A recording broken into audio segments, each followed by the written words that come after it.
Magic is a whole toolkit for gaining knowledge from the invisible, for understanding the world through that knowledge, and then applying that knowledge and applying invisible powers to make changes that other people can observe and other people can see and experience, as well as ourselves.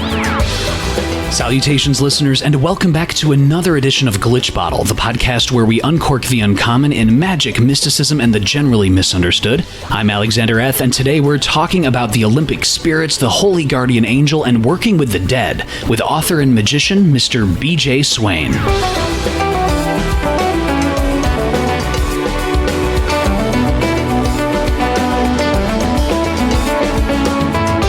This is the second part of our two-part discussion with BJ, who's been practicing magic for decades, and he stops by to share about his tome, Living Spirits, a guide to magic in a world of spirits, which is a comprehensive journey through the practical and academic topography of the grimoire tradition, as well as touching on scrying, working with ancestors, the four kings associated with the four cardinal directions, elemental spirits, the holy guardian angel, and so many more topics.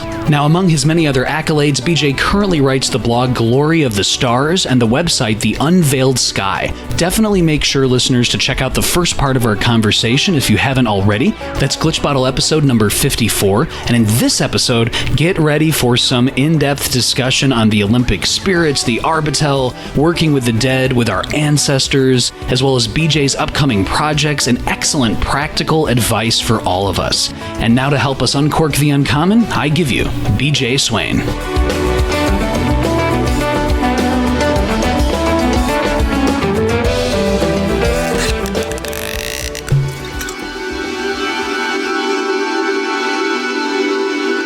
Can you share with the listeners a little bit about the Olympic spirits and why should beginners consider perhaps starting with them instead of, I don't know, putting on a lion skin belt and jumping in a circle and, invoking one of the 72 spirits listed in the Goetia? There's a couple pieces to answering that.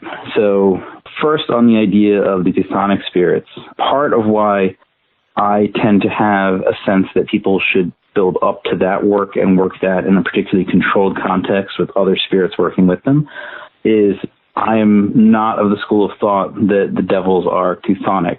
The chthonic world is part of the terrestrial world. The chthonic world is the world within the earth, whereas if we look at the Book of the Offices of Spirits, we look at the Testament of Solomon, we look at Livre des Esprits, all of those describe the fall, and they describe specifically that the spirits are put into the inferno.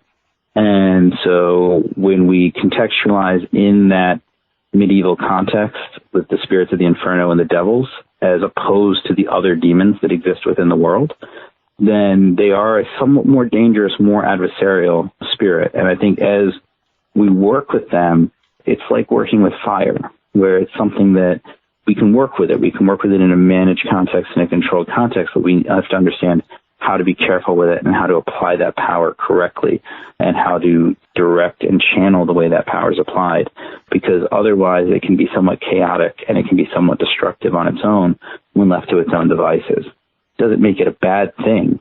It just makes it a thing that we have to work with in a particular way. And I think sometimes when we associate those spirits with the chthonic level of existence, the chthonic level of existence has its own dangers and its own issues, but they're different. And that's really more of where we're exploring the dead and we're exploring the functions that help kind of move things in and out of the world of the living and the dead, and where we're sort of adjacent to the world of the fairies.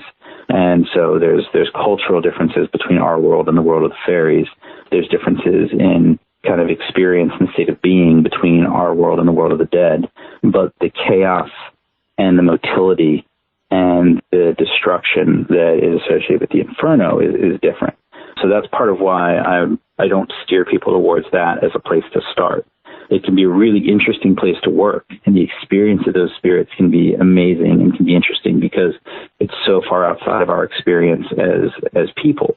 I think it can be something that's important if we're trying to gain the full breadth of experience of the spirit world. But I think it's also something where it's necessary to understand how that spirit experience is specific as opposed to certain other spiritual experiences. The Olympic spirits, I think, also are spirits that we can kind of look at and understand that they are existing in a slightly different space than some of the other angels that we talk about. in the Arbatel, it sort of talks about them as residing in the firmament. And when we look at some of the medieval depictions of the Ptolemaic worldview, the firmament is outside of the spheres of heaven. And it's kind of interesting because the firmament is an idea that's part of the worldview of Genesis, which is not Ptolemaic at all. And so when we're trying to maneuver the firmament into this medieval concept, then we're building something into this Ptolemaic concept that wasn't there when Ptolemy was outlining it. And it's a concept that wasn't addressing the Ptolemaic structure when it was outlined. And so there's some space to kind of argue with where the firmament goes. Aaron Leach takes the position that the firmament is just the sky. And so it's not any particular place that the whole of the heavens could be considered the firmament. If we look in the Book of Oberon, then we have a depiction that shows the firmament as being outside of the spheres of the planets. And that's something that is a little bit more common to the way that the firmament is treated in medieval depictions. And so the firmament is supposed to be that layer of creation that separates the waters of the uncreated world from the waters of the created world. And so it's basically the movement from the divine space into the material space. The heavens are a process by which the divine moves into a more material nature, but it's still within the created, they're still within the created world. If we were to look at it Kabbalistically, the firmament is more related to the supernals. If we want to look at it from the perspective of the Merkavah, then the firmament is the group of palaces that are beyond the final heaven of Erebot. And so you have the created spheres of the seven heavens, and once you are in that final heaven, then you cross over into the world of the divine palaces and ultimately enter through those palaces into the actual throne room of God. When Pseudo-Dionysius talks about the nature of the angels, he talks about how there are angels that work in the world, and then there are angels that are only in the presence of the divine. And so when we're looking at the firmament, we're starting to look at that space where we're getting towards where we're dealing with the angels that are only in the presence of the divine. But the firmament specifically is created as a separation for that. And so that sphere can be looked at potentially as a sphere of the zodiac, as it's described in the creation that God set lights or set stars as the boundary between that world and the world of creation. And so we're basically dealing with the Olympic spirits as planetary spirits that exist beyond the planetary heavens, and that they are essentially the filters for creation. And when you look at the Arbatel, the way that they're described as being answerable directly to God, and they have rulership over periods of time for all of creation. And they have power over all things in creation and can move through all of the elemental spheres and all of the levels of existence. And so there are these angels that are kind of treated in a way that sets them up as these almost quasi-divine figures for building existence itself. For my personal working with them, because, I mean, that makes it sound like they're these super lofty beings that, like, for something to say, oh, these are the angels that are like the broest angels, and these are the angels that you should go out and conjure and work with because they want to work with you and they're just awesome and super friendly. That description of like, oh, they live in the firmament, they live where the zodiac is, and they're like next to the throne room of God, and they answer right to God, and they kind of manipulate all of how creation works. It doesn't sound like they're the bro angels that want to chill and hang out. So when I first worked with them, I guess my introduction to them was as an older teenager reading Denning and Phillips's Planetary Magic, and they have these beautiful illustrations of the Olympic spirits in there. And looking at them, I'm just like, these are like, these have to be these super powerful, awesome angels, and I definitely want to work with them at some point.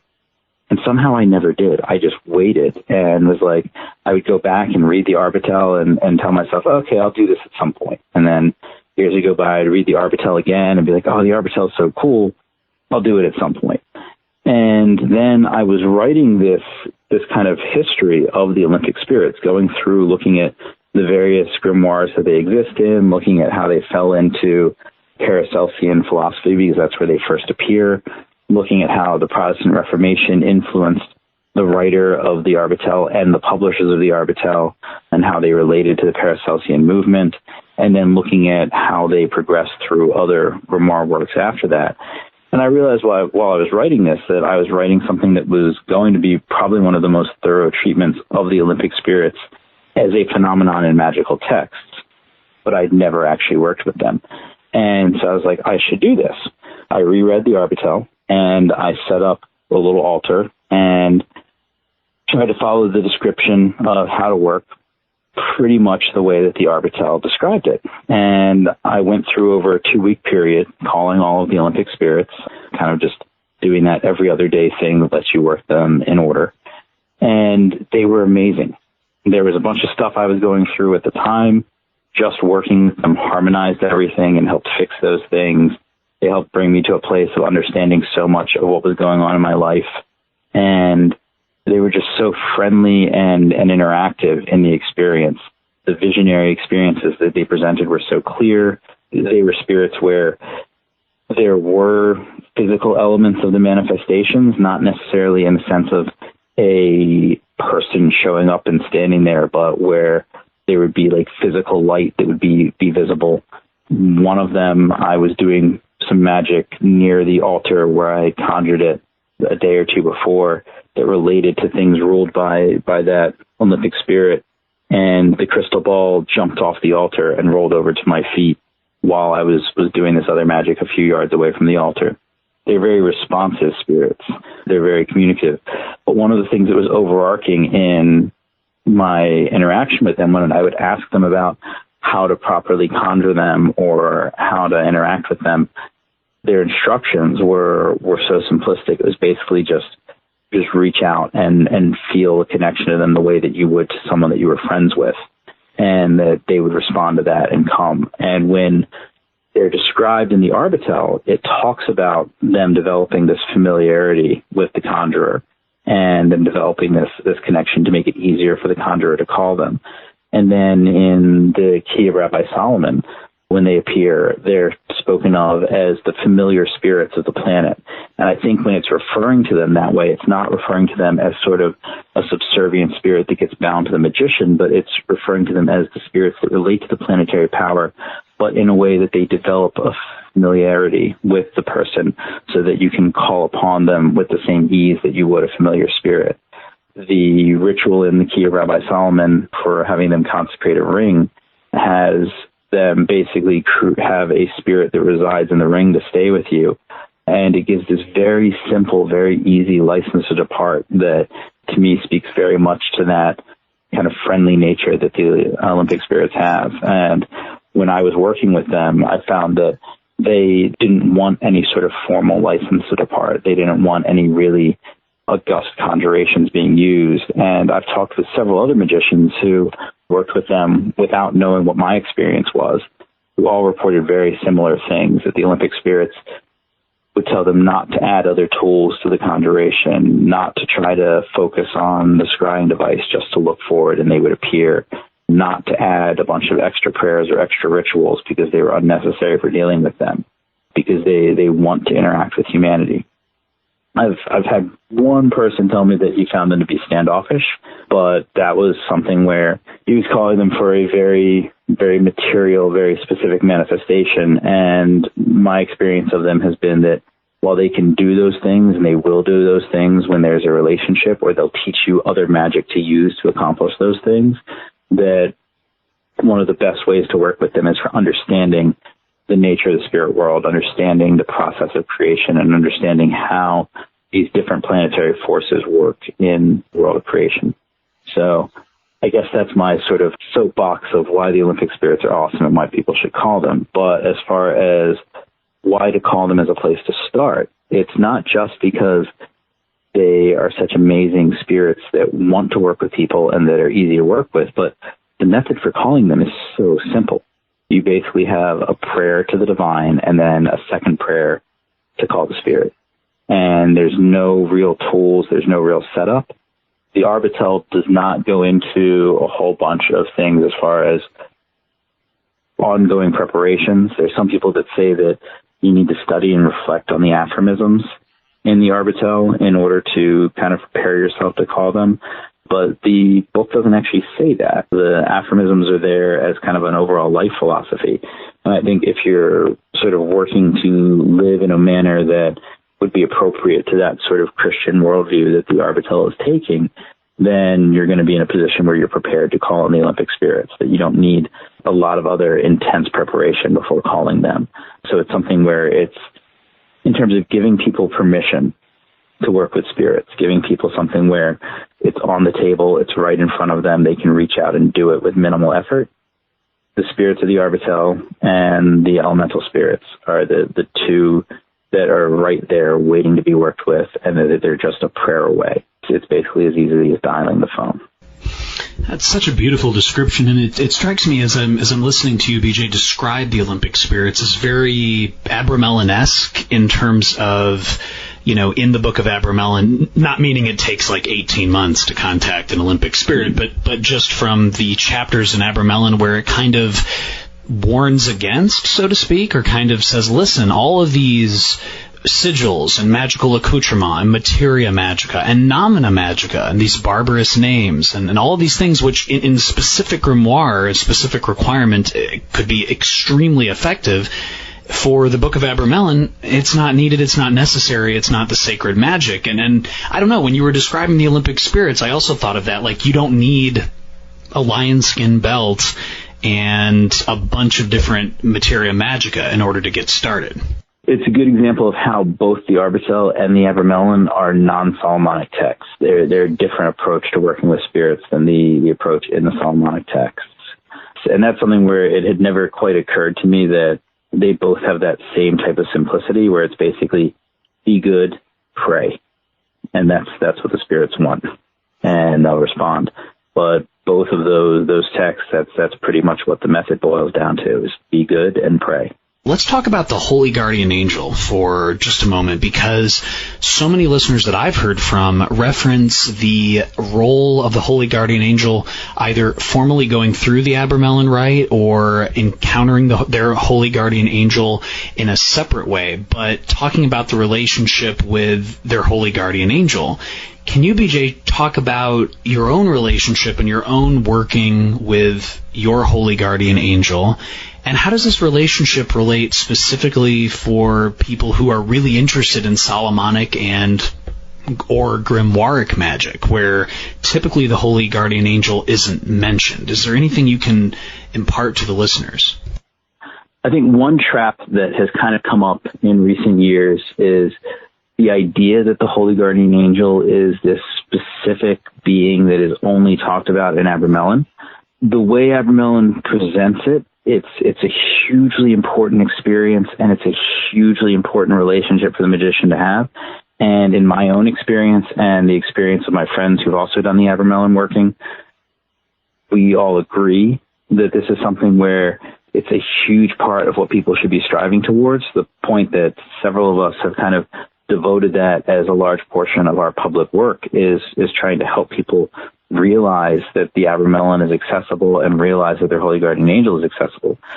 And if you really look a lot at what the Abramelin is saying about what the Holy Guardian Angel does and how one works with it, it's not that different from the traditional Catholic perspective on the Guardian Angel. And it's not different at all from the way the Guardian Angel is described in Daniel Harm's recently published Angels, Demons, and Spirits, or other texts that have simple methods for calling on a good angel or an angel that's set as a guardian over you. And I think it's Father Archer, who has the Holy Diamond website and recently released that book where he goes through and demonstrates how this idea of this spiritual guide exists throughout European magic through history, and that there are grimoire examples where this occurs using various different methods for contacting this spirit that's going to come and teach and guide you and facilitate your spirit work. And I think those are the functions that are important in defining it, that the Holy Guardian Angel is a teacher and a guide. The Holy Guardian Angel provides a means of working magic, and the Holy Guardian Angel facilitates work with other spirits. There are other types of entities that do those things as well. Not every entity that does that is the Holy Guardian Angel. But when we're looking in a grimoire context and we're looking in a cunning folk context, we're looking at magic that's coming out of a particular sort of traditional modality. And so when we're seeing something that looks like a duck, talks like a duck, and walks like a duck, then it's probably a duck. I don't think that we need to necessarily separate it out as being only that text as where we see it and only the method of that text. And if we really think about it, the method that that text describes is not hugely different than what we're seeing in some of these other texts, because if we look at the German Abramelin, there's really almost no method described. And the French Abramelin incorporates a bunch of Solomonic stuff, which the text itself tells you shouldn't be doing. So if the German text is basically just remove yourself from distractions, fast, abstain from things that are going to be a problem, pray some more and keep praying, and then cloister yourself and pray a whole lot, and then the angel will show up, and the angel will teach you. And from there, you have your magical system because the angel is giving it to you. And it's as easy as that. It's just a matter of time and dedication. And so it's something that no one really needs to avoid. It's something that everyone can jump in with. Now, from my personal perspective of experience with the Holy Guardian Angel, I would say that it was, as a teenager, was the first time that I encountered my angel. And it was before I was really working any systems that dealt with that. And I didn't really know what it was.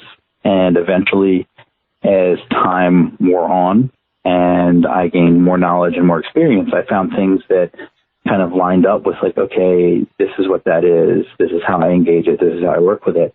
And it was something that was very evident from early on working with the AA and the Golden Dawn based systems, that the Holy Guardian Angel should be something that's part of your magical experience and central to it from the beginning, even if you're not ready to do the Abramelin working, because of course in those systems, their kind of equivalent phase of that work is once you become an Adeptus Minor. And so it's something that's put off after a bunch of preparation. But there's all sorts of points where you're referencing that level of experience, that level of being, and trying to tie back to that particular force. Now, a lot of times in those systems, it gets confused and they kind of look at the Holy Guardian Angel like the higher self. And admittedly, as a teenager and young adult, that was kind of how I assumed that it was. I understood that my experience of it didn't feel like my higher self. It didn't look like my higher self. It looked like I was dealing with some sort of angel. But I was like, well, this is what all these books tell me it is. So eventually that illusion drops away and you realize it's just you. And then when I did the Abramelin, I was like, oh no, those books were just wrong. It really is just another angel. It's not your higher self. And it couldn't be your higher self with the things that it does and the things that it helps you do. So I think as far as where that falls into grimoire magic, it's kind of an interesting question that can run a couple of different ways, because the way the Abramelin lays it out, you don't need grimoire magic once you do the Abramelin, because you have your angel and you have the demons that are bound through working with your angel, and you have the squares for using them.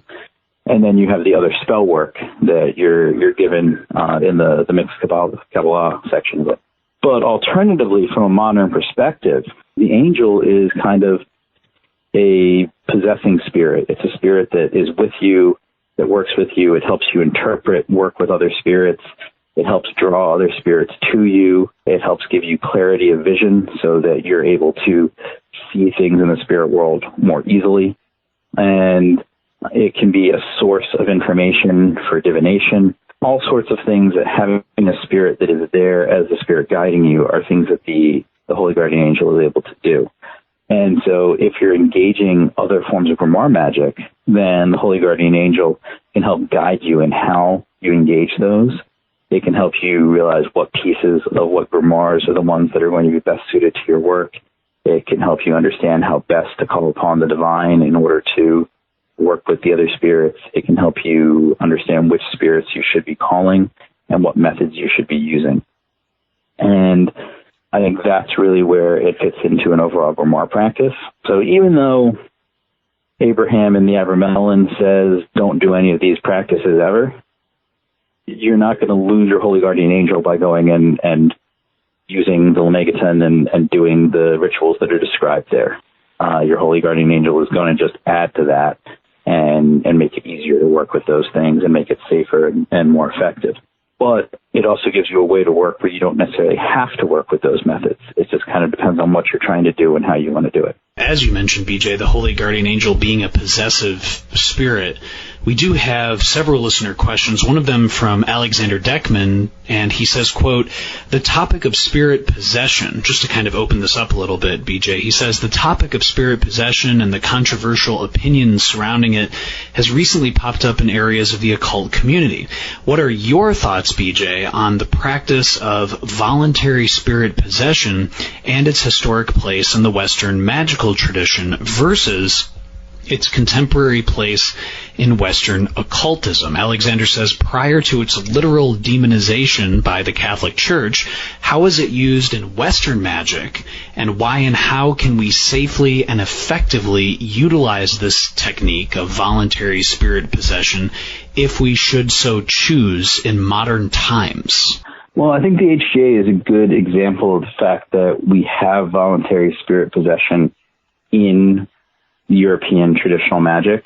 Now, the spirit possession of the HGA is not one that fits the mode of what most Westerners think of when they think spirit possession, because most of us are thinking spinning heads and spitting projectile pea soup. But when we talk about a possessing spirit in magic, and even in Catholicism, when we talk about possessing spirits, there are multiple phases of possession. And so there's an initial phase where the spirit and the possessed are in close proximity and they're able to communicate in a level that's beyond what you would just have with a familiar spirit. The spirit's kind of in a general connected state where it's able to speak directly to you. And now I think there's something that needs to be unpacked in that phrasing, because a person standing in front of you can speak directly to you, but it's still, they have to kind of get through your filters and your understanding, and you still have to hear and interpret what the stimulus is. Whereas your possessing spirit is kind of directly in there, in your mind, able to speak directly to that. And so there's less filtration there. It's something where it's close, it's accessible, it's available, and it can choose to speak to you when it needs to, and it's there to answer you when you need it to answer you. But that level of connection for possession can be one that is a semi-permanent connection, or it can be something where it's there sometimes and not there other times. There's another phase where you start to see the interaction where lines blur in terms of who's in control. There may be moments where the spirit is more in control. There may be moments where the magician is more in control. There may be moments where it's kind of a coordinated control where the two are acting together. And then there's a final phase where the magician's not in control and the spirit is fully in control, and the magician may or may not even be aware of what's happening. When we talk about the Holy Guardian Angel as a possessing spirit, we're primarily talking about the first phase. It's not something where it really needs to progress into any of the other phases. But there's definitely examples in European traditional magic where we do explore those other phases of possession in addition to exploring that first phase. Now, I think that one thing that we can kind of see in looking at the revival of people working spirit magic and working traditional modes of magic is that there are a lot of people from European, American, Anglophone backgrounds who are seeking out the African diaspora traditions because they answer things that people need in their lives. They provide things that people are seeking. They provide answers to real-world problems, and they provide spiritual experiences that are very clear and very real and very potent that people are looking for. And those traditions have spirit possession as something that it can be a fairly big part of the tradition, depending on what system we're talking about. And that's something that, for the most part, modern Western occultism, of course, the diaspora traditions are Western, but more modern Anglophone occultism has been missing. It's something that the Golden Dawn didn't really incorporate. Thelema didn't really incorporate it. It hasn't been clearly incorporated into neo-paganism, but elements of it are still there. There's still, in neo-paganism, drawing down the moon. There's still invoking different gods into the witch or the priest or the magician in order to use their power or gain understanding from that invocation. In the Golden Dawn and the AA system, there's still the assumption of God forms.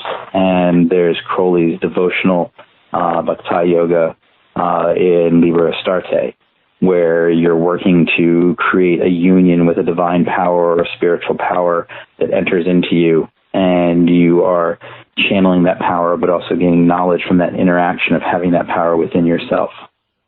And so there are forms of possession that are there.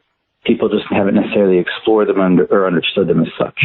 And I think one of the next steps towards developing living traditions of magic based on European traditional magic, and it's something where anyone who is Facebook friends with Jake Stratton-Kent sees his posts where he kind of needles at the modern magical community about there being no elders or authorities, there being no living tradition, that we just have things that are moving in the direction of building those things, and they may be there generations from now.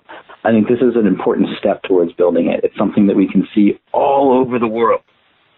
Just about every culture has forms of voluntary possession, and most of them have forms of positive voluntary possession, where significant elements of magic are based on this type of relationship or interaction with the spirit.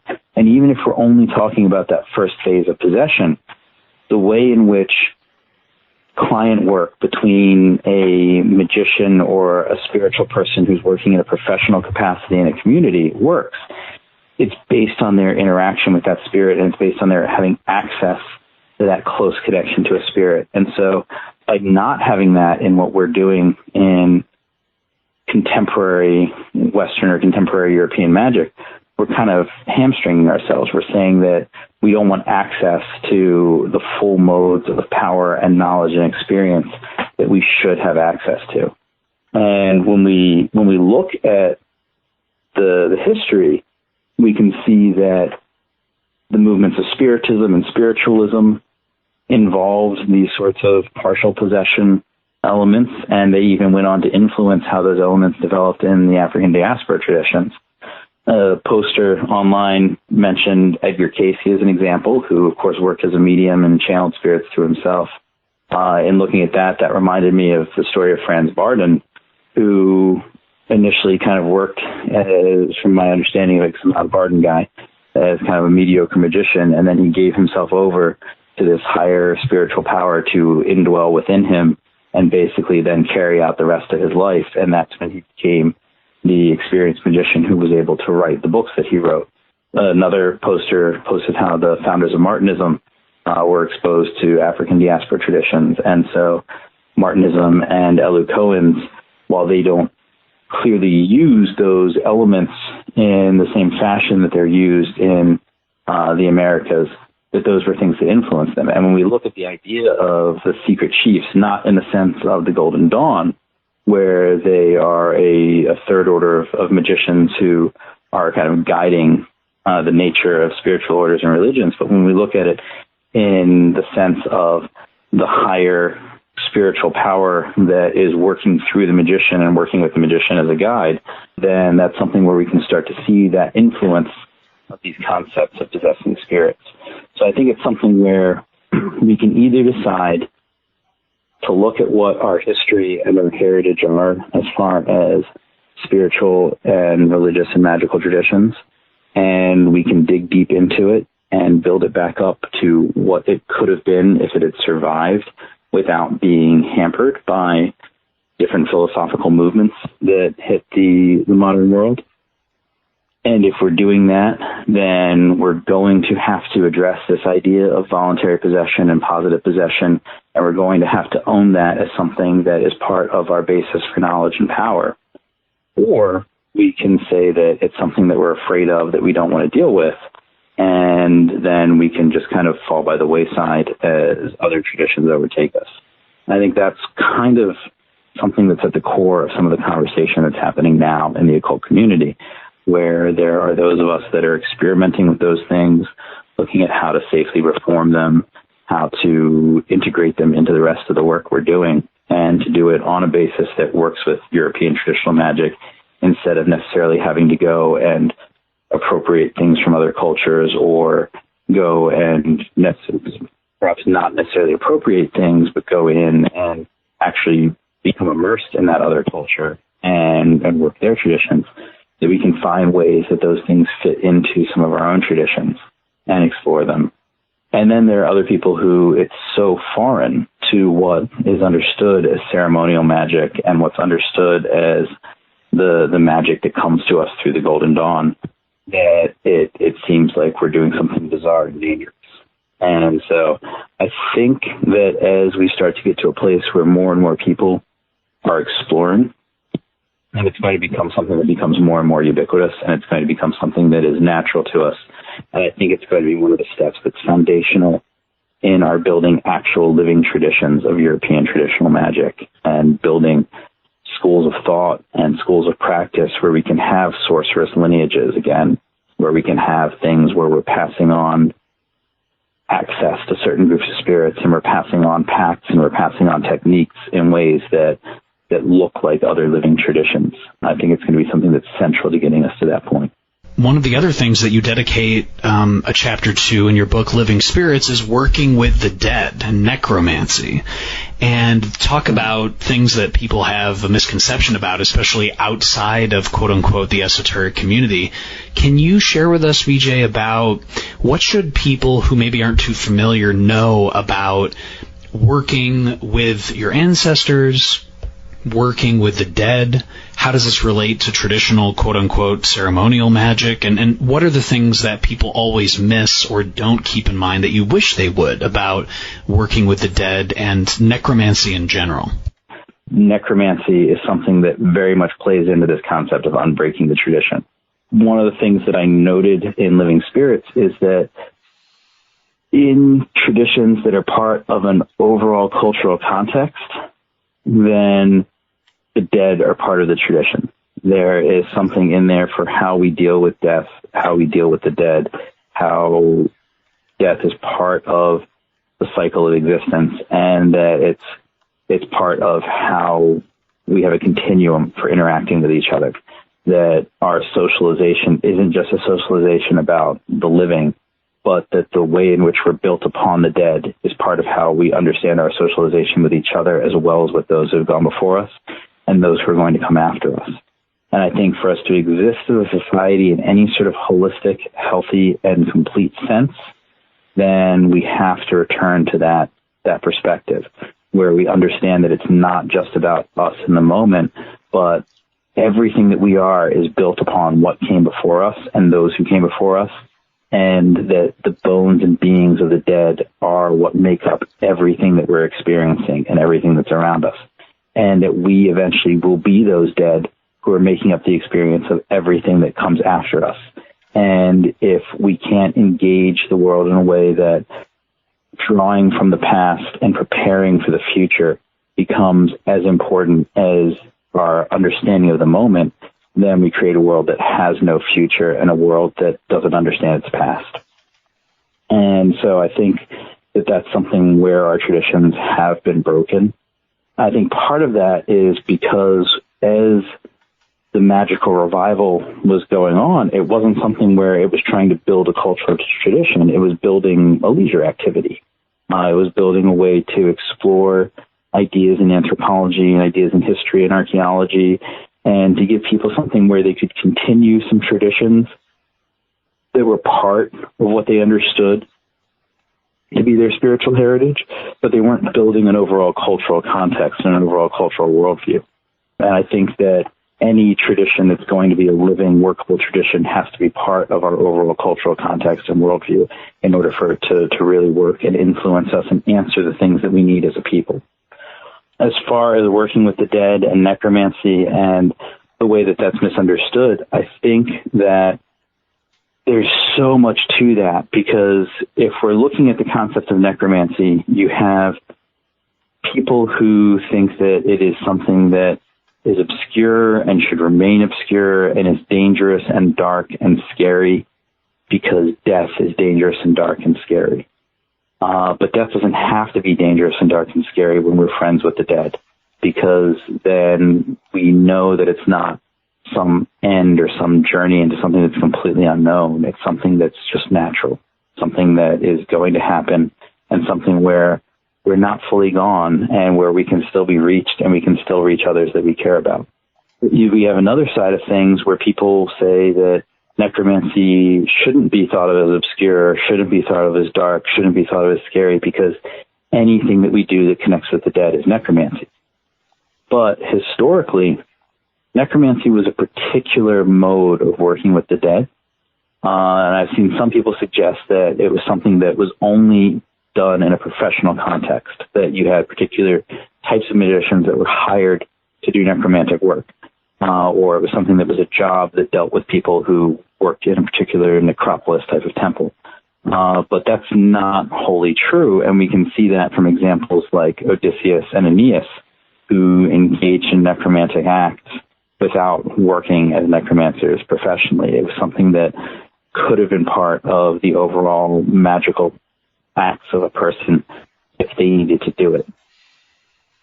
From my perspective, necromancy specifically involves work with the dead in which we travel to the world of the dead to gain knowledge from them or to bring them back with us for some purpose. And it involves ritually raising the dead or empowering and binding the dead for particular purposes. Now, when I say raising the dead, I'm not necessarily meaning that we are going and digging up corpses and reanimating those corpses. If I could do that, I would be awesome, and I would brag about that a lot. But unfortunately, I've never reanimated a corpse, at least not yet.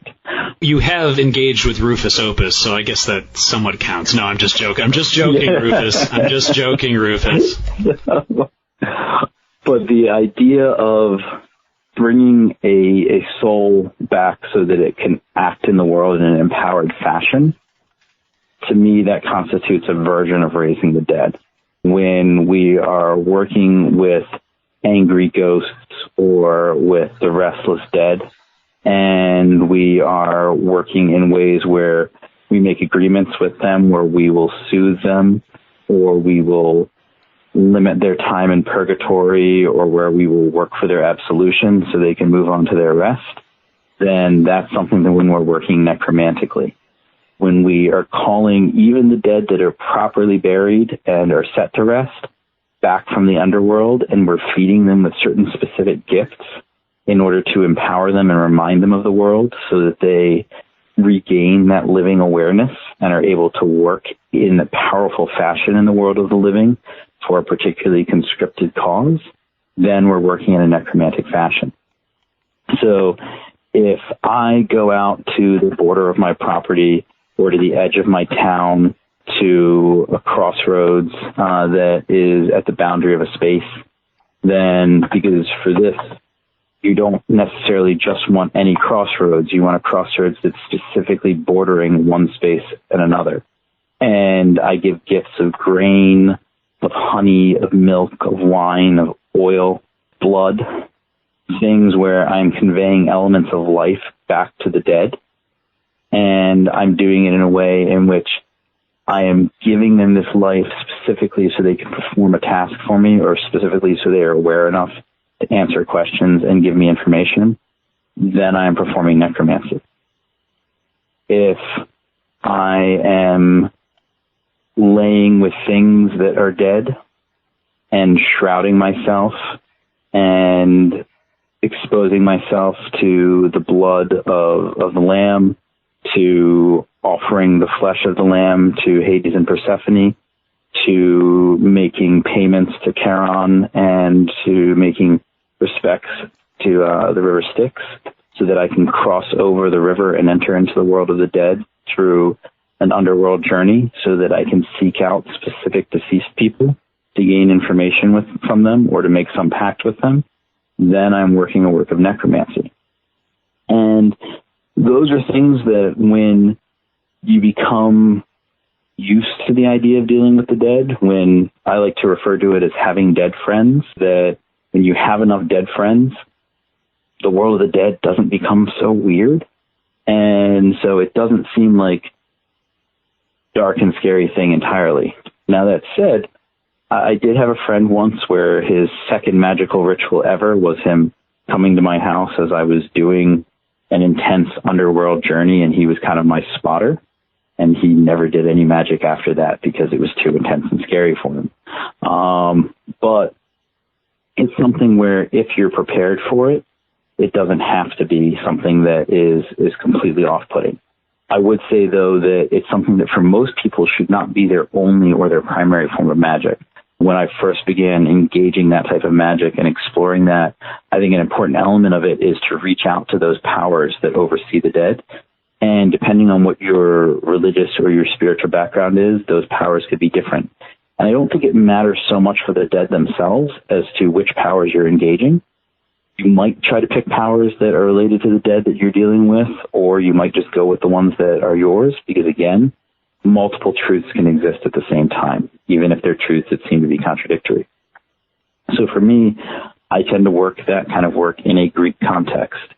And in doing underworld journeys to talk with Hades and get the proper permissions in order to go and work in the world of the dead and to bring the dead back into the world of the living, one of the first things that was communicated to me is don't be a necromancer. And what that meant wasn't so much as don't do necromancy. It was don't become one of the people that historically in Greece would be the corpse-like magicians, the magicians who spent more time amongst the bodies of the dead and developed a position of being unclean and being corpse-like because they were more socially ready to deal with the dead than they were to deal with the living. That when you're working that mode of work, it should be something that's tied in with an overall experience of the spirit world, an overall experience of magic. And so it's something where the fact that you are alive, that you are a living person, is propped up by the fact that you're still dealing with other magical forces and you've got a toe in the world of the dead, but you don't have your whole body in the world of the dead. So it's something where, again, it doesn't have to be dark and terrifying. It's something that should be accessible. It's a mode of power, a mode of knowledge that we should be using. And it might not be one that everyone should be using, but it's one that we want to use in a way that still reflects the fact that we're living and that we're in the world of the living and that we are embracing this in a way that's healthy and balanced. Now, as far as working with the dead otherwise, and I mentioned that not all work with the dead is necromantic. If someone doesn't want to work necromantically, because it's mostly appropriate for certain types of things, and you might have certain dead people that you don't want to work with in that kind of fashion, then ancestor work becomes something that I think is hugely important, but has also been largely missing from the magic of the West. And I think that's something where, unlike possession, where people are just now in the last month or two really starting to talk about it more, the whole ancestor work thing is something that people have been aware of for years and have been working out and developing. And it's something where we are starting to gain back that ground that we had lost. We're starting to recognize that ancestor work is something that should be important and should be part of what we're doing. I think we're still not at a point where people are realizing that our ancestor work should be shaping our understanding of our societies and of our place in our societies and the work we're doing with our families and with our greater human family. But I think that's something where we'll get to that point where more people start understanding that and we start to shape our culture in conjunction with that work we do with our dead. But for people who are not familiar with ancestor work or who haven't done ancestor work, sometimes it can be as simple as just making a meal, setting a place for yourself, setting a place for the dead, and talking with them just like you would talk to any other house guest. That's what they want, is they want to be remembered, they want to be engaged, they want to be part of the family still because they are part of the family and they've never stopped being part of the family. But they need people to acknowledge them and remember them and draw them back into their lives and back into the world. And the more we engage them and do that, the more present they're able to be for us. Christopher Bradford describes the relationship with the ancestors as they have skin in the game, very literally, because your skin is an extension of them. You're still their blood. You're still a person that is from them. And so they have an interest. So when we call on angels, angels have an interest in us too. But it's a different kind of interest, and it's an interest that's very disconnected from human experience. The dead know what it's like to be us because they were us.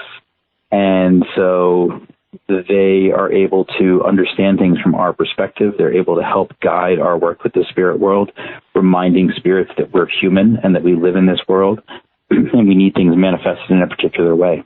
And so that's part of the power that working with our ancestors brings. They're also in a place where they're closer to other spirits than we are, so they give us leverage. They can help work with and put pressure on things in the spirit world in ways that we can't. And if we're engaging them so that they're part of our lives on a regular basis, then they're looking at our lives, they're watching over us, they're paying attention to what's happening to us, and they know what things are going to bring us discomfort, and they know what things we need, and they know when something might bring us discomfort, but it's not so bad as something else that's on the horizon. And so they know what to let through and what not to let through.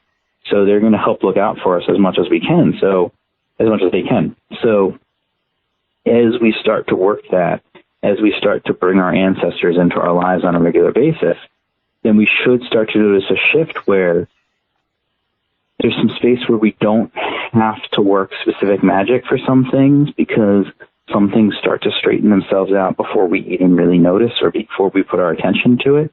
Because we've got friends, we've got allies who have our back, who are helping us out, who are working things out for us before we even get to them. It's not always going to be like that. There's going to be times where something is something that needs to hit us, or where something is too big for them to just stop it without us being involved in it, or where maybe we've kind of neglected the relationship, and so they're not as present there at the moment. There's going to be times where it's not altogether perfect. But it also adds an element where when we do need to work magic for something, sometimes we don't need to go through a whole big conjuration or a whole big ritual or process, because we can just go to our ancestor shrine and bring an offering and talk with them about our problems and talk with them about our lives, talk with them about our families and what our needs are and how something is going to impact us. And they can start to step in and intercede, and they can start to step in and take care of us, because they are those additional parents that we have out there beyond the ones that are necessarily still with us. Or perhaps they're even our own parents if our parents are gone. And so we have that where we have someone who can kind of hold our hands and walk us through what we're experiencing when we properly engage in that way. So I think that's where the work with the dead is something where it can be twofold. It can be something that we work with in a more aggressive, direct, magical way when we're working necromancy, but it can also be something that's just part of our lifestyle and part of our way of existing in the world and knowing ourselves and knowing what the whole concourse of being as a human is. And in both cases, it can impact us and give us a powerful tool for affecting things around us. BJ, we have two listener questions that are related to the elementals from Annalise Antoinette, a Glitch Bottle supporter, and she mentions, quote, she says, your description, BJ, of best practice for working with the elementals was one of the most compassionate explanations I've ever come across, and appreciate and value the insight it brings. I'm referring to your beautiful description of the magician filling the role as both lieutenant for the Lord, as well as being part of the community of elementals worshiping the Lord and giving them a sense of unity, hope, and upliftment in working with oneself. Were these understandings of working with the elementals developed over time, or were they grasped immediately upon your first interactions with them? And then the second question, and I'll just let you, BJ, however you'd like to answer this, is in addition to that, Annalise says she noticed that Dr. Al Cummins mentioned in a previous Glitch Bottle episode that he likewise sings hymns and prayers with the elementals as he's preparing to work with, and recommends something similar. Can you, BJ, please share more about how or where this practice originated, or is this something that a magician will naturally gravitate towards as their experience with elementals progresses? I think that's a really great question. My first time working with the elementals, it was me and a couple of my friends. We got together and we decided we were going to go through the 4 elemental prayers from Ritual and Dogma of High Magic, and did not take it from the approach of, all right, we're going to sit here, we're going to pray with the elementals, we're going to unite with them. We took it much more from a classic conjuring sort of approach. And these were friends from the OTO, and it was probably towards the beginning of me working more with kind of grimoire style conjuration stuff. And so it was when we still had kind of a limited amount of material that we were looking at for it. And it worked. And it was interesting because kind of what we did was we set up a table and we started with, I think, a flame. I think we lit something on fire in a bowl. And we did the prayer of the salamanders. And we scryed the fire, and we all got really interesting things scrying the fire. The things were very related to each other that we were getting. And then we poured water into the bowl and put out the fire and had this kind of smoky, ashy water that was there. And then we scryed that, did the prayer of the undines. Then we lit some incense and scryed the incense for the prayer of the sylphs. And then I think we took the ash from the incense and added that back into the water for the gnomes. And so by the time we got to the gnomes, we had this very primordial soup-looking goopy water in the bowl. And it was really interesting because it was kind of like looking at creation. And so it was neat from the perspective of drawing together the idea of these elements as moving through different phases and how those different phases of movement come together to build the world. And so it was an important lesson for understanding the elementals and their work, which was a lot of what the experience was in the scrying sessions there. But there was no part of it that kind of gave us this perspective of like, oh, we should be building a relationship with the elementals and working with the elementals more. But there was definitely a sense that something was missing, that it wasn't exactly all that we could get out of working with them. And I think we just kind of chalked it up to, well, it's our first time calling upon them and our first time trying to really explore them. Over time, studying them more, started to get some more information on mythology related to them.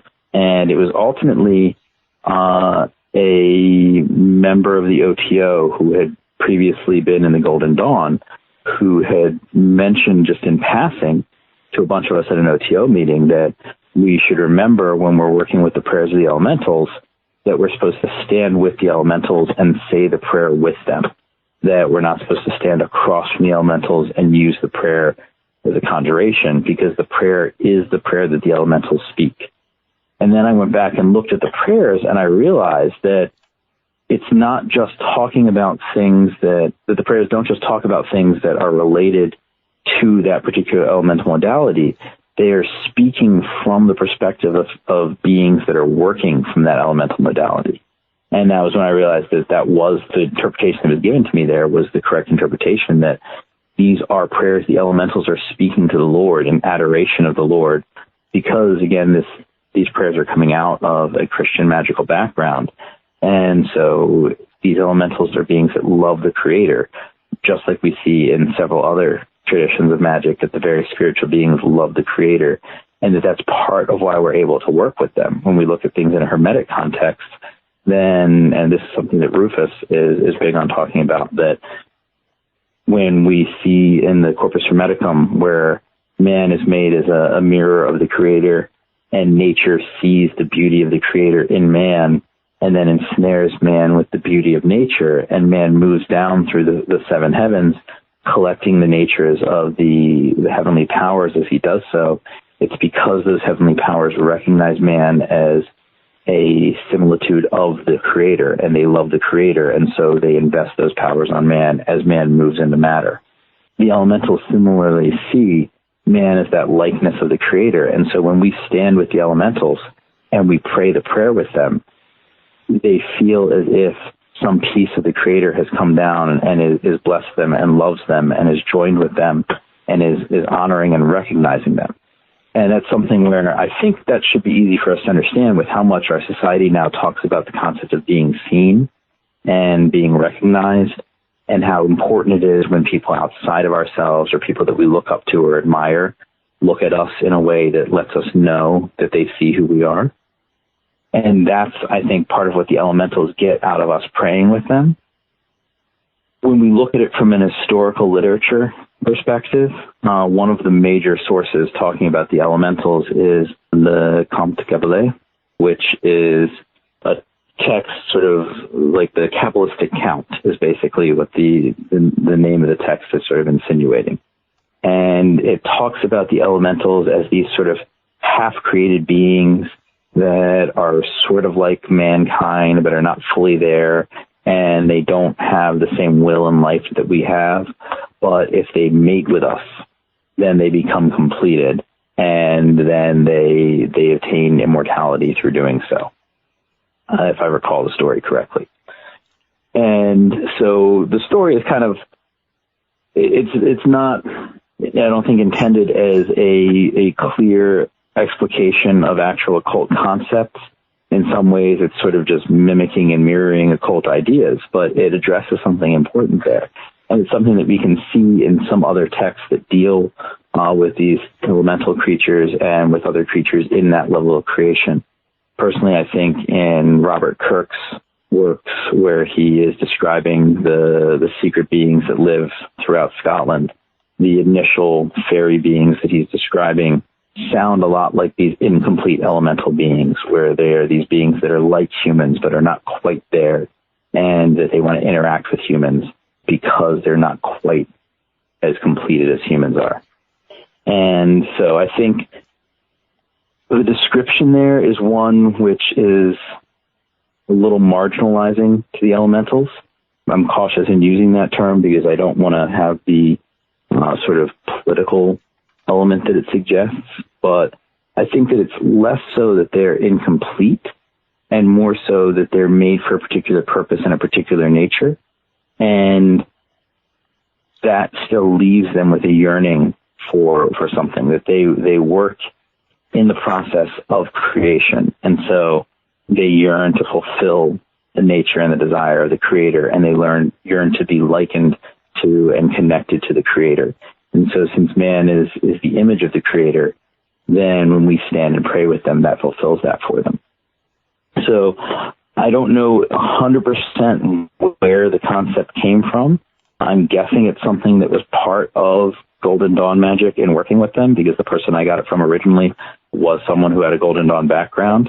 Practical work with the elementals isn't something that we see in a lot of historical text. Eliphas Levi's Conjuration of the Four is really where we get the elemental prayer from, with the exception of the prayer of the salamanders. And it's where we get the idea of working with them in that way from. I don't recall him describing it as us standing with them and praying with them, but I also haven't read his description of it since I was probably about 22, 23 years old. So he may describe that there, but it wasn't something that struck me when I read his work on it. But again, I think it's something where it is a relatively modern idea. It's one where if you're working with the elementals and you attempt it, then it's going to give you a very different feel, and it's going to give you a feel that's more complete. And you're going to be able to sense from them that joy that they have, that you are praying with them. And it makes the prayer also feel more fulfilling if you can try to embody the space that they're in and embody that perspective that they have. The prayer can be very moving to do in that case. And I think that also helps create the connection with them, where they want to work with us more when they experience that we've developed that with them. We also have a question from Rufus Opus, who is asking, could you please have BJ comment on the importance of acquiring a familiar spirit for an organization? What is this, and what are the methods that you used, BJ, to accomplish this? Can you kind of delineate that for us? For background, Rufus was also an OTO member, and he's familiar with the familiar spirit that we have at William Blake Lodge, at the OTO Lodge here in Baltimore. Most OTO bodies don't have something like that. I've heard that Black Sun in Ohio might have one, but they don't keep it in their lodge space. Whereas at William Blake, we have one that it's bound with blood paint with a seal on a skull, and a pact that's signed with blood paint that's fed into the skull's mouth, and that's heated in a jar that has special herbs and soils in the jar as a base, and then names of a series of demons are spiked into that dirt in order to further bind it based on techniques described in Discovery of Witchcraft. And then the jar itself is sealed again with the same blood seal. And we have that jar set up on an altar which has offerings to the spirit, and there's a poster with the spirit's name and seal that was made by a member as an offering of artwork for the spirit. And so we keep this ongoing relationship of making offerings and housing the spirit in exchange for the spirit doing things to help our lodge grow and support our lodge and to grow its membership and keep it viable financially. And so this is something where I think it's relatively important because it's something where we're doing actual traditional European magic in that case. And that's something where a lot of times lodge magic is built in a way that's instructive. It illustrates things to help people understand how magic is set up. And it presents things which can be done, which I've sometimes referred to as magical aerobics, where you're doing things that are more mystically inclined to help build up your body of light or build up your awareness or build up your facility with working with certain magical concepts and principles. But you're not actually doing things that are specifically working magic in what the traditional sense of the word magic is. And so at some point, the idea of lodge magic, if we look back to the early Golden Dawn, and if we look at the predecessor organizations for the Golden Dawn, was that you went through those preparatory things and then you began doing magic that looked a lot more like traditional European magic. And so when we conjured the familiar spirit for the lodge, that was kind of the goal, was presenting to people a way in which you could do these traditional European magical ideas in a lodge setting, and you could tie the work you were doing into the work of the lodge. And so in terms of setting up the ritual to do this, we were celebrating the 25th anniversary of the lodge, and I was asked to do the keynote ritual to close the celebration. And I decided that it would be interesting to do something that used traditional conjuration means in order to conjure a demon and to obtain a familiar spirit from the demon. And I was like, well, if we're going to do this and we're going to present it in a way to show people what traditional magic looks like, then we've got to go all in. And even if going all in is something that could be potentially confrontational to people, where it could maybe push some buttons and maybe put people into a space that wasn't what they were familiar with and weren't necessarily comfortable with, then that was important for illustrating what it is that magic can look like and what it is that magic should be. And it turned out we had a very large group of people for this conjuration, and people loved it. It was great. It went over very well.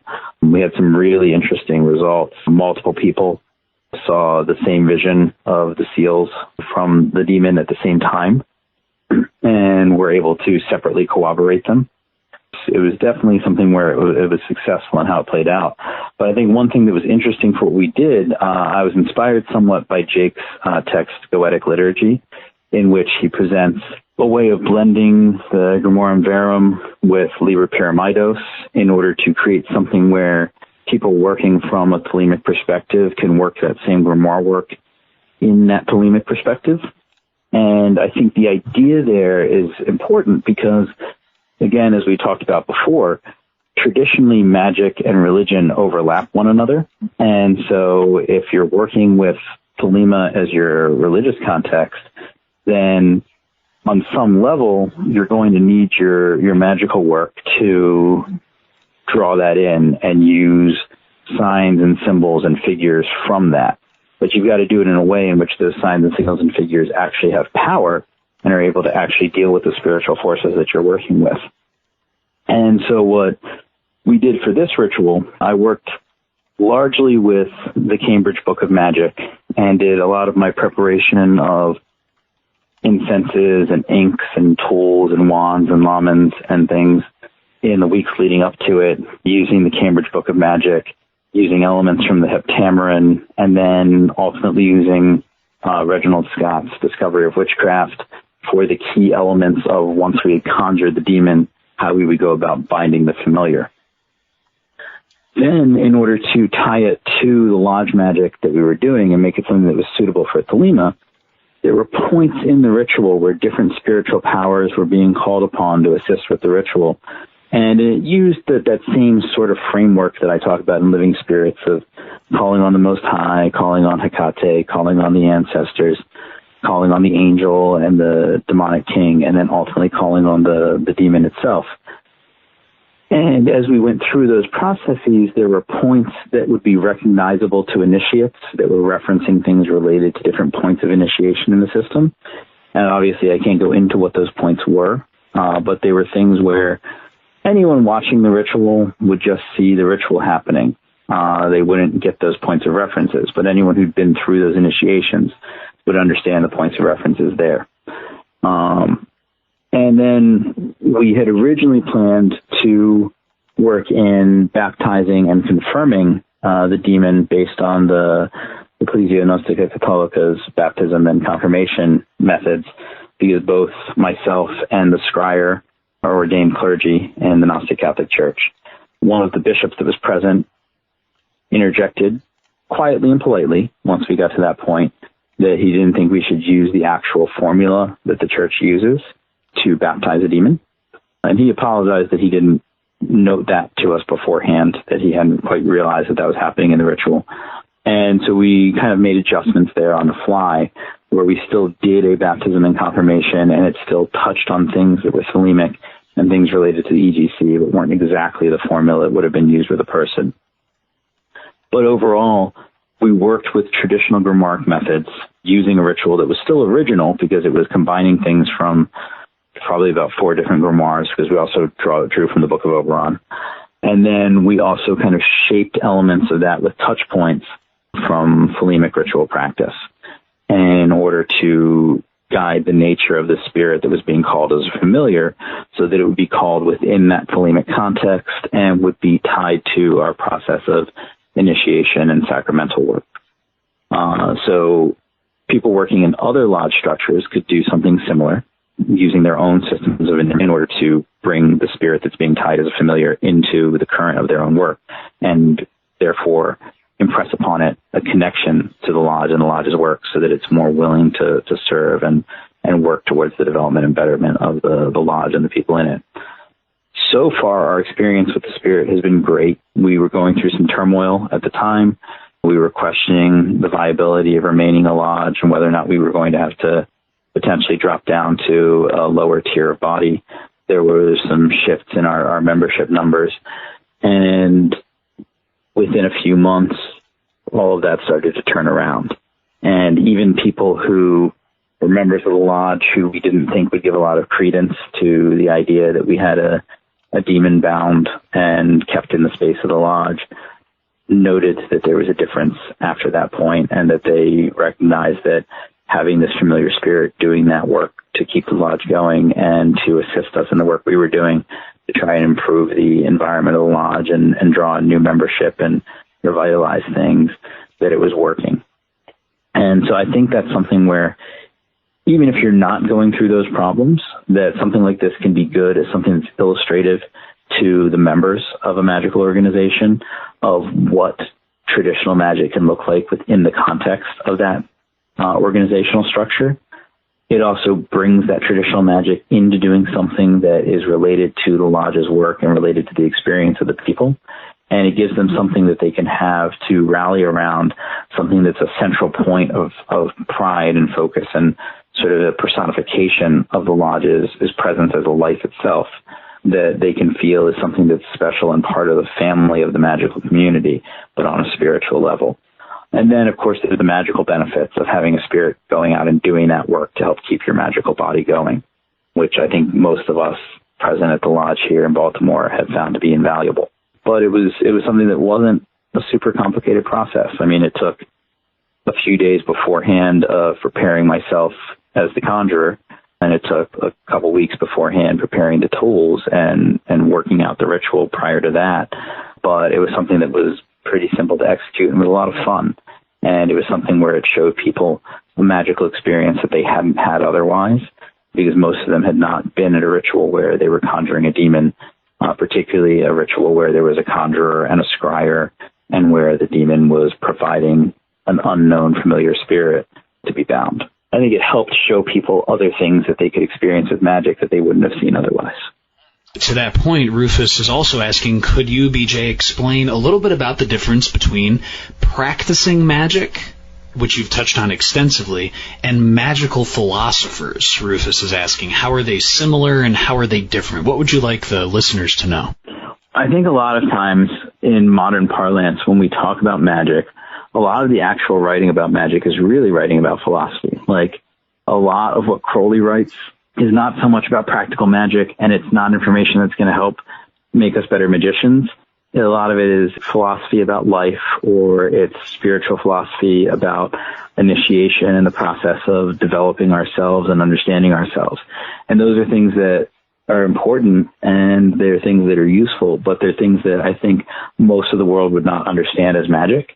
And I think it's kind of an interesting thing that most of us probably don't get into magic for that. We get into magic because we want to be able to change things in our world, or we get into magic because we experience something bizarre and we want to understand that thing, or we know there's something out there that's calling to us, or maybe we're just born with magic and magic is a part of us, and that part of us is drawn to some way to explore and deepen and express that piece of us, which is magical. But I don't think most of us are like, hey, I want a life philosophy that's going to maybe give me some mysticism and maybe tell me about how to understand myself and better myself through finding my own purpose.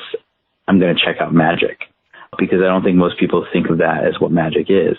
People definitely look for that, but I don't think that magic is where they look for it. I think we kind of get into magic and then we start getting redirected towards those things. And then for a lot of people, they become what the focus is, and we start to redefine what we think of magic is based on these philosophies. I think we're reaching a point in contemporary magic and the magical revival where we're not as stuck, where there's more opportunity to explore magic based on the broader context of the meaning of the word of magic. And so people can kind of get into that philosophical exploration, and then they can stick with that and benefit from it and keep it, but they can also move out and say, hey, I'm going to conjure spirits now and do magic that changes my world, as opposed to just thinking about who I am. And then you get people who decide that, like, thinking about who they are in their view is tantamount to navel gazing, and so they're going to just go out and do other magic and work on thaumaturgy and miracle working, and that's great too. But I think when we really look at it, to me, if we really want to use the word magic, then we're talking about working with unseen powers, unseen forces, unseen principles, and applying them in a way where we can anticipate a particular knowable end, and then we are creating some change based on our own decision and our own determination through applying our interaction with those unseen forces and powers. And that's really what magic is. And when we talk about practicing magic, that's what we're talking about. We're taking the technology that's based on understanding the world and understanding creation, understanding the way in which God created the world and the way in which God takes the world apart. And we are applying that alchemy to change things around ourselves, or maybe to change ourselves too. But we're actually doing things, and we're going out and we're gaining knowledge, and we're executing on power, and we're affecting the world around us. And ultimately, hopefully, it's in a way that is bettering ourselves and bettering the world and the other people around us as well. When we're looking at magic as a philosophy, it doesn't necessarily have that actualization to it. We're looking at magic as a way to think about how forces in the universe work, and how they are a metaphor for how forces in our lives work, and how our own internal natures work, and how we can unlock those natures and deeper understand ourselves, and how we can recognize what our problems are and mitigate those problems, or how we can recognize what we would be best at, or what would make us happiest, and how we can try to get to those things. It's more of a process of unfolding ourselves in order to get to a better version of ourselves. And even if we're engaging that philosophical process, ultimately within the Western tradition, the idea of the great work is where we are engaging that process on the world around us, so that when we're making those changes to develop ourselves and we're performing that internal alchemy to make ourselves better, that we are then bringing the results of that into the world in a way that performs that alchemy on the world around us and makes the world better as well. So sometimes when those of us who are a little more focused on what I would term as actual magic, when we talk about that, and I mean, even just saying that it's actual magic when we're trying to change the world, then it makes it seem like we're down on the idea of philosophical magic, and we're down on the idea of sort of these philosophical systems that rose up in the 18th and 19th centuries and the early 20th century. And we aren't necessarily. I think that there's space for that, but there's also been so much time where that space has dominated everything that there is a necessity for there to be sort of a confrontational element with pushing back and saying, hey, no, magic is not just uniting with your higher self and finding your true will and doing your will. Magic is a whole toolkit for gaining knowledge from the invisible and for understanding the world through that knowledge, and then applying that knowledge and applying invisible powers to make changes that other people can observe and other people can see and experience, as well as ourselves.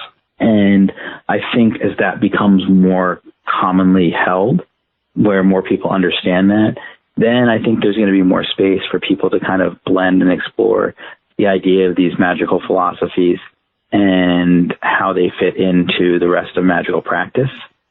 I do also think as we're doing that, we're going to start to find that some of the versions of this that were developed as part of the magical revival and as part of those like phases of lodge magic and magic developing before the magical revival, that they hint on things that were already there, that they're looking at things that were already part of our traditions, that Hermeticism and the Corpus Hermeticum and the related Hermetic texts, that the various texts of the various Gnostic schools of thought, that the Neoplatonic, or really just the Platonic school of thought, and that how those all merged together and presented themselves through other traditions in the West, that a lot of those ideas that we need from magical philosophy were already there, that they weren't really new with these 18th and 19th century thinkers, that they were just kind of codifying them in a much more simplified fashion that really is almost a gateway, or is like an opening of a door to exploring a different way of viewing the world. But that once we kind of explore how Crowley or Mathers or Westcott or Pepys or any of those other writers, or Evola and Quadrelli and Guénon, how all of them were writing about these different philosophical ideas and building them in terms based on magic and based on the esoteric, that they're all drawing from earlier things. And as we kind of like gain a grasp of what they're saying, that we can start to move back and look at those earlier original sources and get a much more complete view that's going to be more useful to us as magicians and also just as people in general. We have another question that directly relates to that from Cash, who is asking, not everyone studies magic in order to influence changes in the world using magic, but for someone who might be listening wondering what's possible, can you tell us if you were able to influence any real-world change that was brought about as a result of a particular petition or request? And I know, BJ, you've shared many experiences already in terms of your direct involvement and engagement with magic, but is there anything coming to mind that you can share that maybe you haven't discussed yet? It sounds like this is a question kind of asking for like examples of times I've done magic and it's worked. And I think I started studying books of magic or books about magic to kind of follow Dr. Al and his distinction between books of magic, books about magic, and magic books, which I guess is really an extension of Jonathan Strange and Mr. Norrell, which is really a great metaphor for contemporary magic and the idea of doing magic versus thinking about magic. But studying books of magic since I was hitting middle school, and I don't think if I had not found that magic convincingly worked, that I would have stuck with it, because it's something that takes a lot of time. It takes money to buy the books. It takes money to buy the stuff. and it pulls you away from other things that could be fun and interesting. But I think it ends up being not just rewarding in terms of what it provides you, but is rewarding in terms of being fun and interesting as well. But I think if it were just like, oh, this is kind of a neat thing to study and explore, I probably wouldn't have stuck with it if it didn't actually do stuff. But I also think that those questions are kind of hard because it's like, I'm like, all right, over the last 26 years of studying magic, or then before that as a child, just experimenting with it, what are some cool examples of stuff that I've done? But I guess one that's a good one, my background academically, I studied film in an art program, and I also studied ancient history and archaeology and a whole lot of Latin language. I definitely made sure to go to college and become unemployable. And when I got out of school, I'd never really worked a job before. My parents didn't allow me to work while I was in school. They didn't leave me enough time in between school sessions to go get jobs.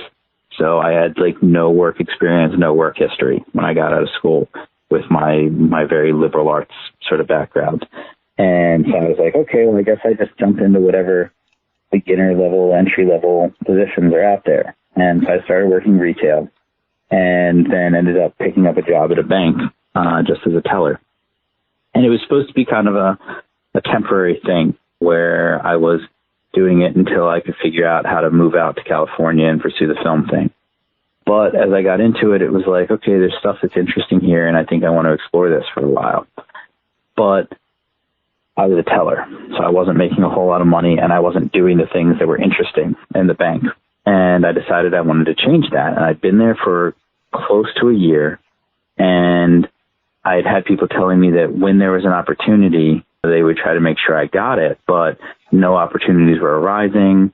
Other people were coming in from outside and getting the opportunities. I was even training some of the people who were in positions above me. And so there was just nothing that looked like I was going to be able to move up or move forward. All my friends were telling me I should leave because they were just going to keep using me the way they were. So I conjured the spirit, and I told the spirit what I wanted as far as a job and how much I wanted to be making. And within about a week, an opening came up that there had been no openings that I had seen listed in that whole period of, at that point, probably about 10 months. And so applied for the opening, got an interview, got an offer. Then I had 2 other regional managers reach out and ask me not to take that offer because they were going to make offers to me for positions I hadn't even interviewed for yet, and positions that weren't even actually open, just positions where they anticipated that they would be letting people go and that they would go ahead and give me the position. Interviewed for one of those, and then before the other one opened up, another position opened up, and the manager of that position told me that he didn't need to interview me, he didn't need to see me, he was just going to give it to me right there. And all of that happened within a process of a few weeks. I was in that position for a couple months. Some things came up where the environment wasn't quite what I wanted it to be. And while I had a fairly significant increase in what I was making, I think I had it was like, I think a 40% jump in my salary. And that was over a period of less than a year. I decided I needed to be making a little more than I was making, and I wanted some other opportunities. So I called the spirit again, told him what area I wanted to get into as far as things within the bank, told him how much I wanted to be making. And then I got a call from another bank where my regional manager had left and gone to that bank and had given them my name. They brought me in for an interview and ended up hiring me, got me licenses as a broker with bonuses. And within that next year, I was making the amount of money that I wanted to make, which was about double where I had started a year before. And that was with no background in finance or banking.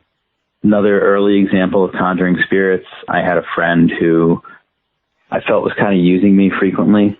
This was when we were young, like early 20s. And so there were sometimes things that he would want picked up for parties that he thought I could help facilitate for him because I was a year or two older than he was. Not that I would have ever done anything like that, but that was one of my friends would call me up routinely. Didn't call me much of any other time, and so I got kind of sick of it. So I called upon one of the spirits of Mercury, and I told the spirit that and wanted it to go to my friend, make him understand how he had been mistreating me, and on top of that, make him come and apologize to me, and that there was a certain date that he had to do it by midnight on. So I got to that day, which I think was about a week or two after the conjuration, and I'm walking along with some other friends, and this guy comes up, and we were going to, we used to go get food after practices, sports practice. And this friend had kind of quit the team at that point and wasn't around and tended not to be at that same space at night when we would be there after practice. So he just walks up, sees me across the field, walks over and stops by and just starts pouring his heart out, apologizing for how he'd been treating me over the preceding months, to the point where the other people I was with got uncomfortable and they left. And it was basically an hour before the deadline that I'd given the spirit. Could probably go through and pick out a bunch of other cases of conjuring spirits and asking for stuff, but I don't know which ones I would pick, and I don't know how useful it would be to keep doing that. I feel like eventually it would just start to look like either trying to convince people or trying to show off.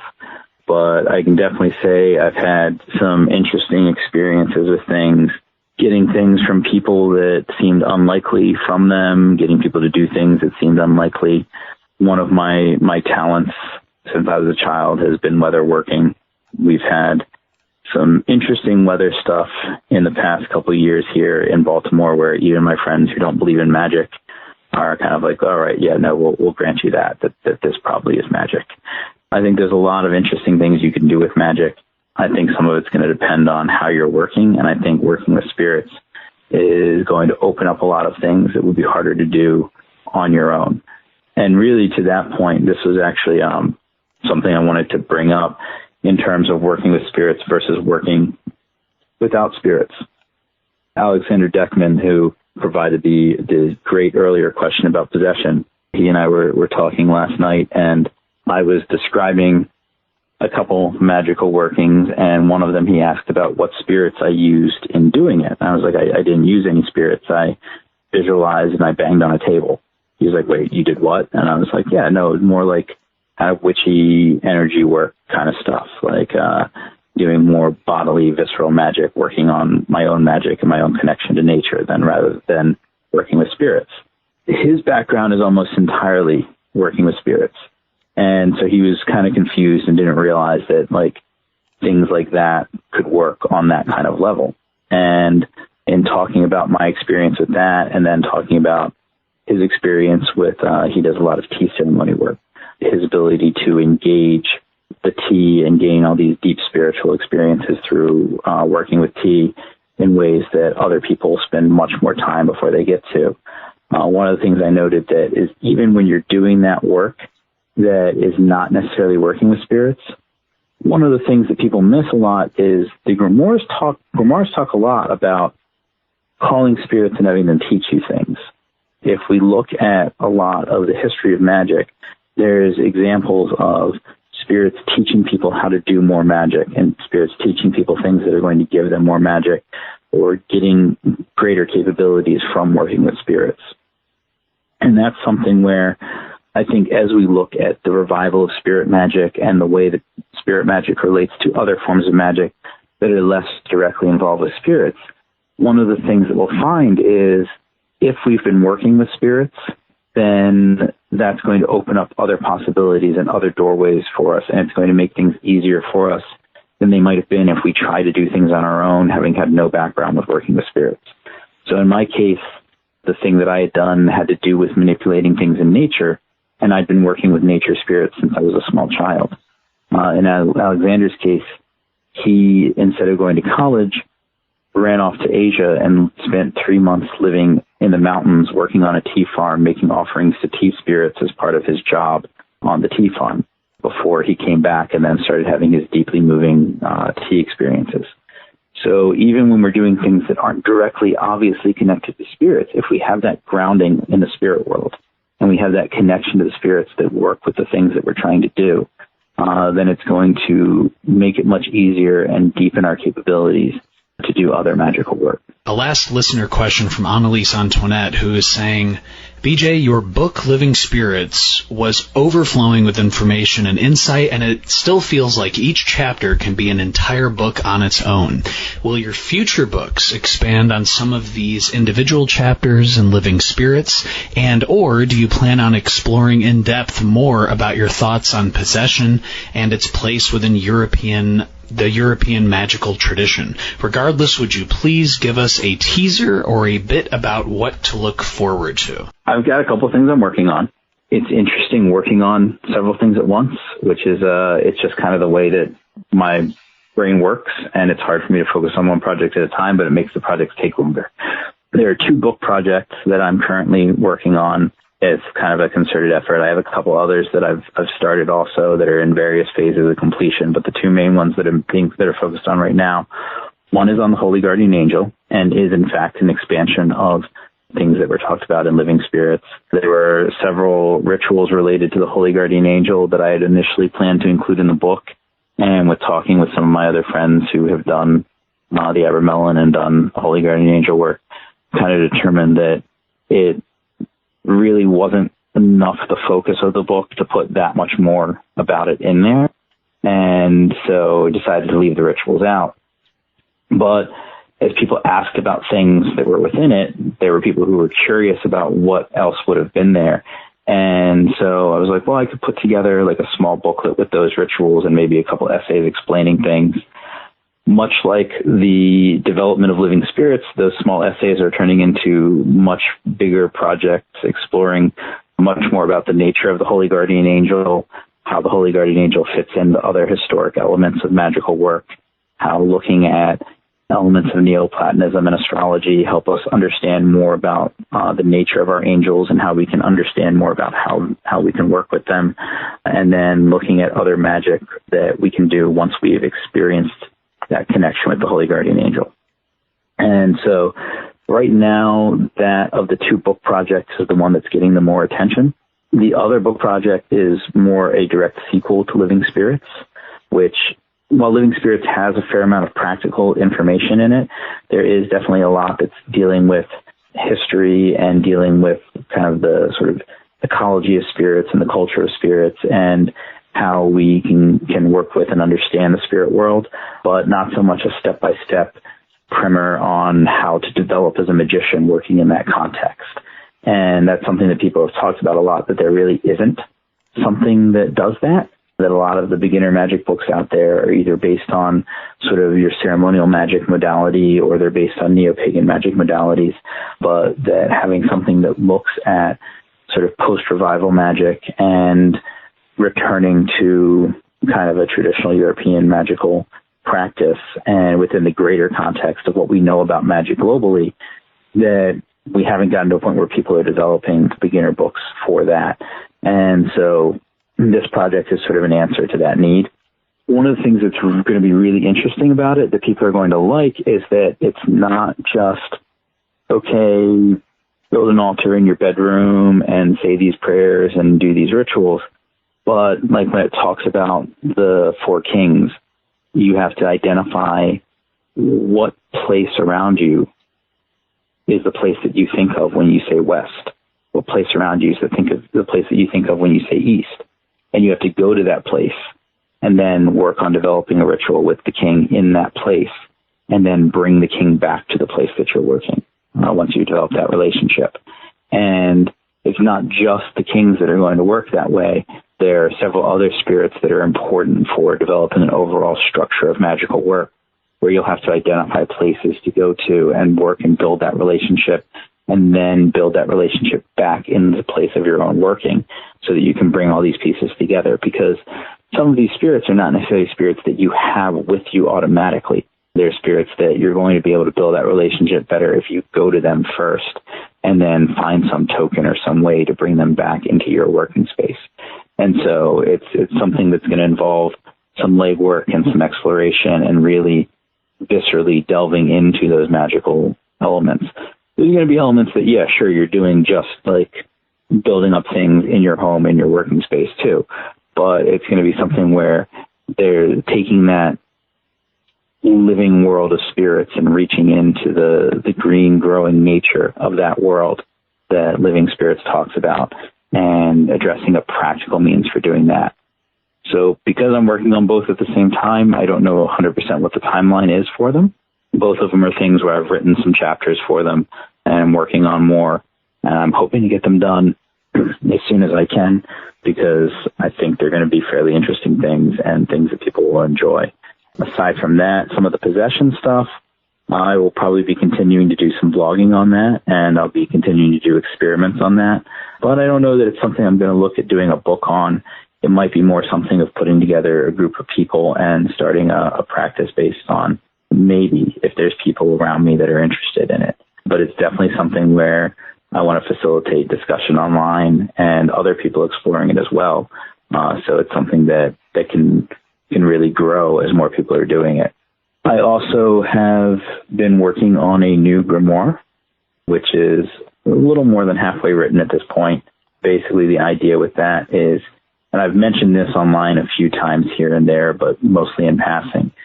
But as I said, the Heptameron has a lot of interesting pieces that just are not explored in the Heptameron itself. And especially when you pair that with the Clavis Inferni, there are a lot of interesting pieces that are not really explored or actualized in the Clavis Inferni. And so what I've been working on the past couple of years is building a grimoire that uses the model of the Heptameron and expands it using other earlier and contemporaneous grimoire materials or other related grimoire materials, and builds out a system where you work with the archangels, you work with the aerial spirits, you work with the infernal spirits under the guidance of the archangels and the aerial spirits. You work with the chiefs of the infernal spirits and the four princes of hell and the four kings. Then with looking at the material from the Clavis Inferni, drawing in the work with the Metatron, drawing in the work with the seven heavens, since those are mentioned in the Heptameron as well, but it doesn't really explore work with them, and kind of building out a whole system of how you could have kind of a Solomonic system that treats all of these different pieces in a way that both develops the magician in order to more fully use it, but also then provides the rituals for going and using those individual parts. There's a second half of it that I'm considering doing, expanding on pentacles and other materials related to magic that come up in Solomonic texts, but I'm not 100% on how much of that I want to include. And then ultimately it's going to have material on my own work with using the system that's outlined in this new grimoire. But that's a more long-term project. That's one I'm going to kind of take slowly. When it comes to magical practice, what are 2 or 3 big things that you'd like to share with the listeners that you think magicians should always keep in mind or do? Or just kind of to ask that in the negative, what are 2 or 3 things that you think magicians should never do or should avoid when they're engaging in magic? What are some of the broad strokes that you want people to always keep in mind?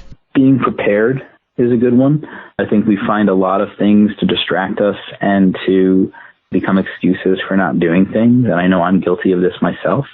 But if we have things set up where we know we want to do particular work and we've prepared the things that we need to do in order to do that work, it's a lot easier to just go ahead and do it instead of then finding excuses because, oh, well, I don't have time to get this together. I don't have time to get that together. So I think for practical magicians, a practical thing that can be helpful is just making sure that we're ready for the work that we want to do. I think otherwise, exploring hands-on. I think sometimes we kind of feel like we need to study and we need to read and we need to know every single thing out there before we can make a choice to do something. But I think there's so much to learn by actually doing. I mean, of course, my perspective is colored by the fact that I was a little kid trying to explore magic before I had any resources to understand what it was. And then when I got those resources, I was already in the modality of trying things. So I jumped right into trying things right away. And what I can say about that is you're going to find a lot of things where you've got incomplete and wrong information, but you're still able to do something. And that something you're able to do is going to teach you about what you're doing and about what else is out there and what else is possible. And it can be the stepping stone to finding more complete and more correct information.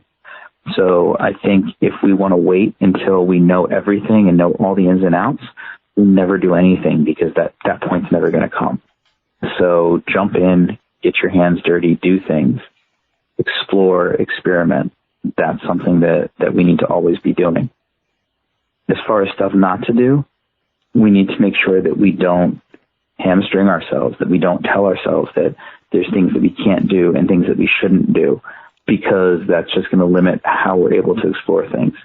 Yeah, there's probably stuff that is a good idea not to do, but we don't want to ever just blanket close the door on different modes of doing things and different modes of understanding things without looking at what it is first and understanding why we would close the door on it. We don't want to just say, like, hey, that thing is a scary, awful thing, and it's better to just avoid it, without really knowing whether or not it really is a scary, awful thing, or whether or not it's something that we've just misunderstood. So I think being open to, like, at least understanding and figuring out what something is before we decide about what it is something that we need to be careful about doing. Aside from that, we should probably avoid doing things that Rufus Opus tells us to do. No, I'm kidding. Rufus puts out great stuff, and he's one of my best friends, and he definitely makes things accessible in ways for people to get started. So actually, my advice about exploring and doing, Rufus is the living embodiment of that advice. In fact, when he and I were first friends, it was very frequently characterized by him saying, "I'm going to go try this," and me being like, "No, don't go try that." And then he'd go try it, and he'd be successful. So there's not a whole lot that I would say is stuff to never do. I mean, there's definitely practices that I don't think are worth people's time, and there's definitely probably authors out there that I don't think are very good.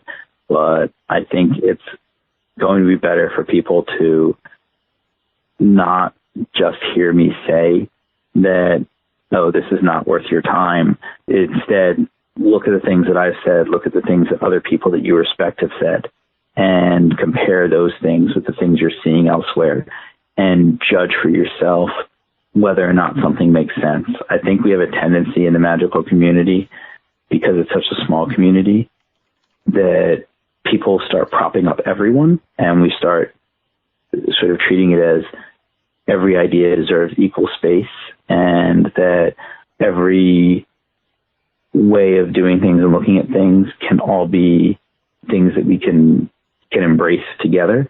But there are some things that are just bullshit and that, no, we shouldn't be doing, or it's just wrong. And I think there are times where, yeah, maybe we should call each other out on that.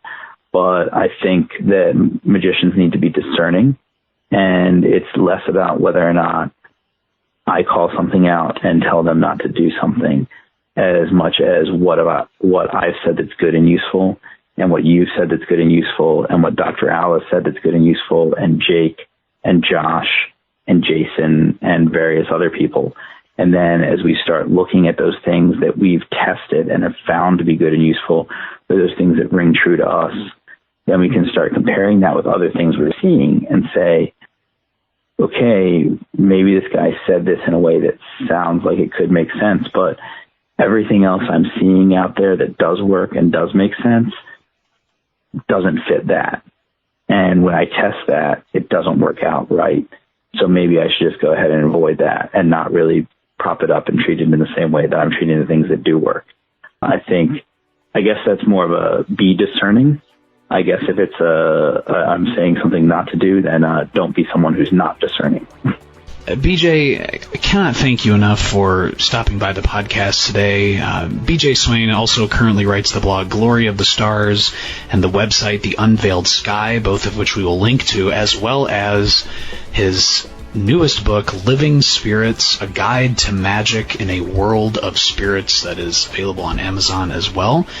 Author and magical practitioner, BJ Swain. Thank you so much for just taking your valuable time and stopping by the podcast today. Really, really appreciate it. Oh, thank you for having me. This was a lot of fun, and I love listening to your show. You've had amazing guests on, and I'm just humbled and honored to now be amongst their number. Listeners, I hope you enjoyed this second part of our two-part chat with author and magician BJ Swain. Glitch Bottle patrons and supporters can also enjoy exclusive content and monthly benefits, and a huge thanks of support to each and every one of you, as monthly supporters are the driving force in fueling Glitch Bottle in new and interesting ways. If you would like to jump on the Glitch Bottle caravan with us, please visit patreon.com/glitchbottle to find out more. And as always, you can subscribe to Glitch Bottle on YouTube and listen on Spotify, Spreaker.com, Stitcher Radio, and iTunes. And if you enjoy the show, leaving a review on iTunes is always most welcome. It is such an absolute pleasure to chat with Glitch Bottle patrons and listeners, and reading your thoughtful and engaging comments is always a pleasure. It's wonderful, and it challenges myself, and I hope you, to think in different ways and to try new things in and outside of the circle. As always, this is Alexander Eth reminding you to invoke often, uncork the uncommon, and keep the light.